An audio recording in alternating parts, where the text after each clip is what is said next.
അത്യുന്നതന്റെ മറവിൽ വസിക്കുകയും സർവശക്തന്റെ നിഴലിൽ കീഴിൽ പാർക്കുകയും ചെയ്യുന്നവൻ. യഹോവയെക്കുറിച്ച് അവൻ എൻ്റെ സങ്കേതവും കോട്ടയും ഞാൻ ആശ്രയിക്കുന്ന എൻ്റെ ദൈവവും എന്ന് പറയുന്നു. അവൻ നിന്നെ വേട്ടക്കാരൻ്റെ കണിയിൽ നിന്നും നാശകരമായ മഹാമാരിയിൽ നിന്നും വിടുവിക്കും. തൻ്റെ തൂവലുകൾ കൊണ്ട് അവൻ നിന്നെ മറയ്ക്കും. അവൻ്റെ ചിറകിൻ കീഴിൽ നീ ശരണം പ്രാപിക്കും. അവൻ്റെ വിശ്വസ്തത നിനക്ക് പരിചയും ഫലകയുമാകുന്നു. രാത്രിയിലെ ഭയത്തെയും പകൽ പറക്കുന്ന അസ്ത്രത്തെയും ഇരുട്ടിൽ സഞ്ചരിക്കുന്ന മഹാമാരിയെയും ഉച്ചയ്ക്ക് നശിപ്പിക്കുന്ന സംഹാരത്തെയും നിനക്ക് പേടിപ്പാനില്ല. നിന്റെ വശത്ത് 1000 പേരും നിന്റെ വലതുവശത്ത് 10,000 പേരും വീഴും, എങ്കിലും അത് നിന്നോട് അടുത്ത് വരികയില്ല. നിന്റെ കണ്ണുകൊണ്ട് തന്നെ നീ നോക്കി ദുഷ്ടന്മാർക്ക് വരുന്ന പ്രതിഫലം കാണും.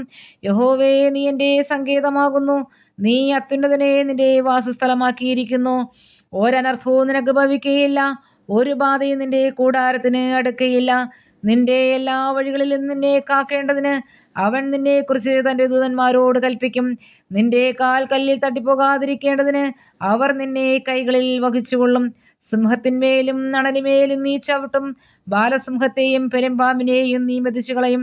അവൻ എന്നോട് പറ്റിയിരിക്കയാൽ ഞാൻ അവനെ വിടുവിക്കും. അവൻ എൻ്റെ നാമത്തെ അറിയുകയാൽ ഞാൻ അവനെ ഉയർത്തും. അവൻ എന്നെ വിളിച്ചപേക്ഷിക്കും, ഞാൻ അവന് ഉത്തരമരുളും. കഷ്ടകാലത്ത് ഞാൻ അവനോടുകൂടെയിരിക്കും. ഞാൻ അവനെ വിടുവിച്ച് മഹത്വപ്പെടുത്തും. ദീർഘായുസ് കൊണ്ട് ഞാൻ അവന് തൃപ്തി വരുത്തും. എൻ്റെ രക്ഷയെ അവന് കാണിച്ചു കൊടുക്കും.